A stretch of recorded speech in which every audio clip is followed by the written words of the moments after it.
What does Thomas Merton have to say about Lent? Good morning. My name is Father Frank Buckley. Happy Friday. Delighted to be here with you for our morning meditation group, Flourishing During Times of Uncertainty. Today is Friday, and today is going to be a great day. Welcome. This is a three-part series. On Friday, we do a little Poetry Friday for inspiration. The second part is our morning practice where we give the first part of the morning to God and then allow the rest of the day to unfold as she will. And the last part on Fridays, we do a Jesuit examine. We tweak it just a little bit where we look over the last week and notice just where God appeared for us in beautiful ways during the week. So let's get started with Father Thomas Merton, the Trappist monk, from his poem titled Zero Weather. A very beautiful poem, I believe, for entering into Lent. Thomas Merton says this: Now the lone world is streaky as a wall of marble, with veins of clear and frozen snow. There is no bird song there, no hare's track, no badger working in the russet grass. All the bare fields are silent as eternity, and the whole herd is home in the long barn. The brothers come, with hoods about their faces, following their plumes of breath, lugging the gleaming buckets one by one. This was a day when shovels would have struck full flakes of fire out of the land like rock, and ground cries out like iron beneath our boots. When all the monks come in with eyes as clean as the cold sky, and axes under their arms, still paying out Ave Marias, with rosaries between their bleeding fingers.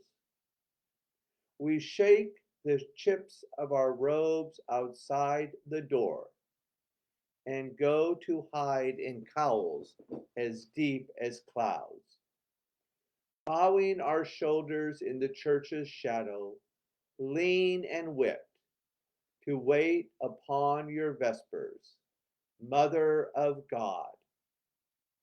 And we have eyes no more for the dark pillars or the freezing windows, ears for the rumorous cloister of the chimes of time above our heads.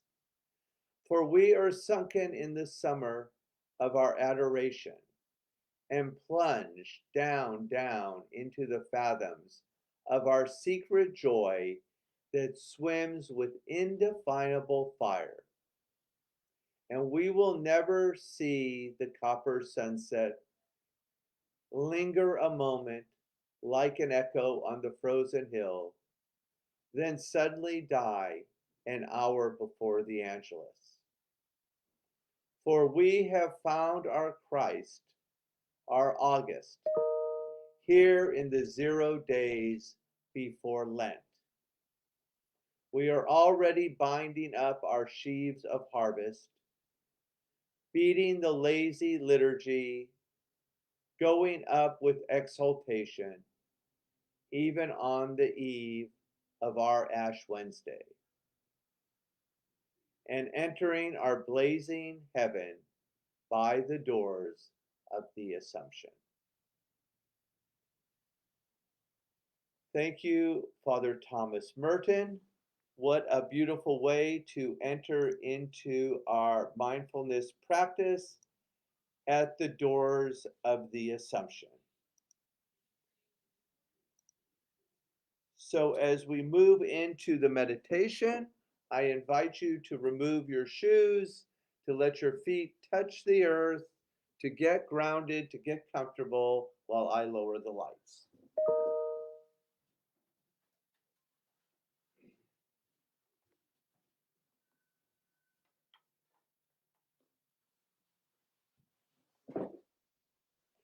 As always, to begin our meditation, we unplug from all technology. I will set the timer for 20 minutes so you won't have to worry about that. I invite you to close or lower your eyes, turn the gaze inwards, and we'll begin and end with the sound of the bell.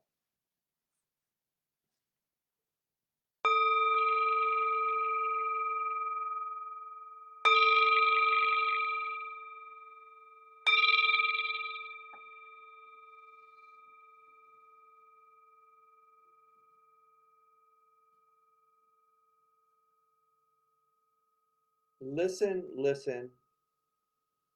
The sound of the beautiful bell returns us to our true home.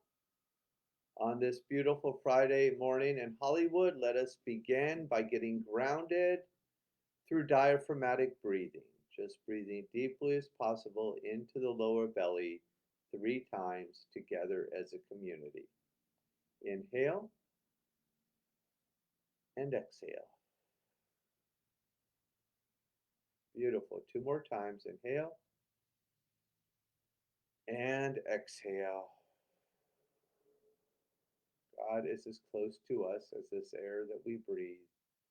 Deepest time possible. Inhale and exhale. Continue to breathe on your own. Take the attention to the body. We start by feeling our feet pressed upon the earth and just notice the sensations between our feet and the earth. We stand on solid ground.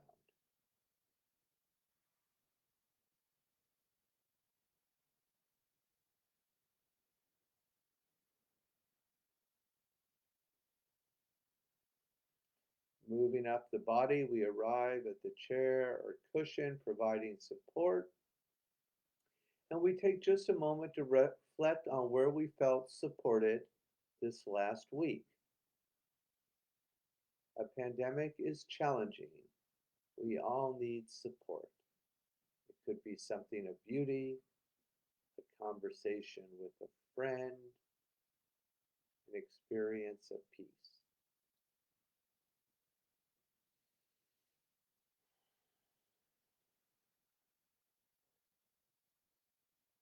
And just lean into that support a little bit this morning.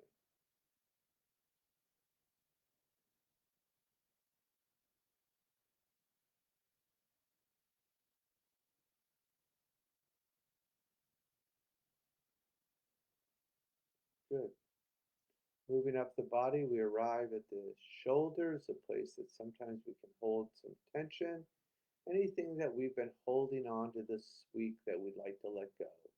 We just let it roll down the shoulders and let the earth receive it. Relax, restore, and renew.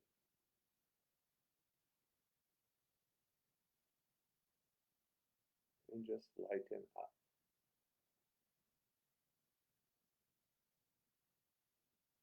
Moving towards the front of the body, we arrive at the heart. I invite you to take the hands to the heart.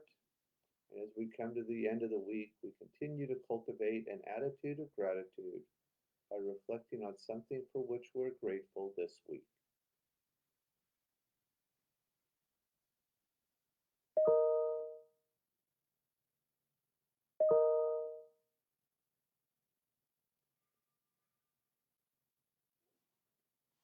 Just take that and place it next to your heart. And as a community, let's breathe into the gratitude. Inhale and exhale. Release the hands and just notice what you feel. We have to feel to heal.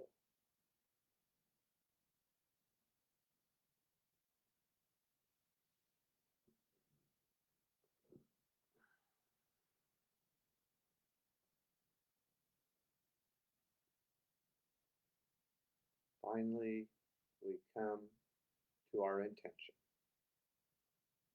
something we desire deeply in our life in this moment, being courageous enough to ask God for something great and beautiful today.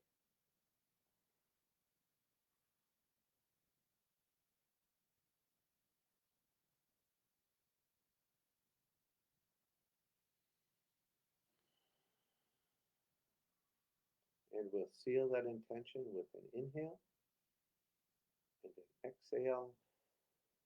Take the attention to the breath, the sounds around you.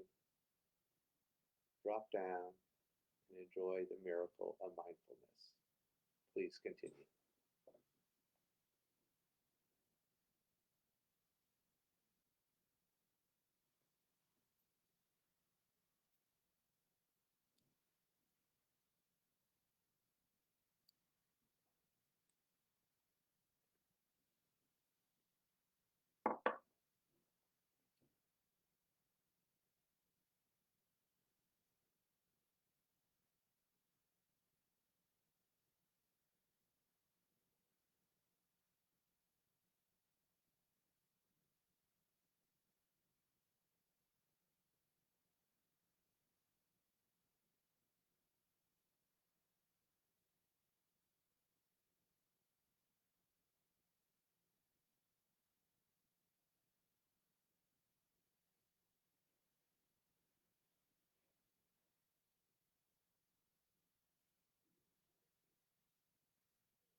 Gently bring your attention back to the room. If the eyes were closed, go ahead, open the eyes. Let's bring some energy back into the body by circling the wrists. Reverse the train, go the other way. And just a little morning stretch on this beautiful Friday morning. Inhale, raise the arms up. Exhale, tip to the left. Inhale, back to center. Exhale to the right. Back to center. Big morning stretch. Inhale. Exhale, shake out anything you've been holding on to all week. And let's segue into our Jesuit Examen. And here we'll just look over the last week and notice where God came alive. I invite you to put your comments in the box. If you're new, say hello. For me, probably this week what stood out the most was most of you know I did the trauma informed therapy EMDR and actually got to start uh, putting it into practice with patients, which has really brought me a lot of aliveness into my life. I really love clinical work and therapy, and it's just been a wonderful week integrating that into my own clinical practice. Second, I took a little walk with Brother Henry through Hollywood yesterday and got to hear about all the great work at Genevieve's Garden as well as the food pantry and the way that we're able to provide a safe space and nutritious meals for people on the streets in Hollywood warms my heart more than words could ever express. And then last but not least, how much do I love all of you, this contemplative community,